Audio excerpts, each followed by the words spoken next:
माझे नमस्कार. माझे नाव शेख फैसल शेख जफर. मी जिल्हा परिषद केंद्रीय प्राथमिक शाळा नागापूर या शाळेचा विद्यार्थी. तुम्हाला काही 2 शब्द सांगणार आहे, ते तुम्ही शांत चित्ताने ऐकावी ही माझी नम्र विनंती. आज आपण क्रांतीज्योती सावित्रीबाई फुले यांची जयंती साजरी करत आहोत. त्यांचा जन्म 3 जानेवारी 1831 रोजी सातारा जिल्ह्यातील नेवासा तालुक्यातील नायगाव या गावी झाला. वयाच्या 9व्या वर्षी त्यांचा विवाह थोर समाज सुधारक महात्मा ज्योतिबा फुले यांच्याशी झाला. विवाहानंतर ज्योतिबांनी सावित्रीबाईंना लिहायला वाचायला शिकवले. दोघांनी इसवी सन पूर्व 1848 मध्ये पुण्यातील बुधवार पेठेत मुलींसाठी पहिली शाळा उघडली.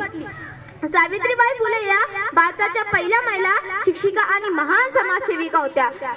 सावित्रीबाईंनी समाजातील बालविवाह, केशवपण, सतीप्रथा या वाईट प्रथांना विरोध केला. अशा प्रकारे प्रत्येक क्षेत्रातील महिलांना प्रोत्साहन देणाऱ्या सावित्रीबाई फुले यांना माझे कोटी कोटी प्रणाम. जाता जाता एकच सांगेल, समाजात जिने दिली ज्ञानाची सावली, समाजात जिने दिली ज्ञानाची सावली. धन्य ती क्रांती ज्योती सावित्री माऊली, धन्य ती क्रांती ज्योती सावित्री माऊली.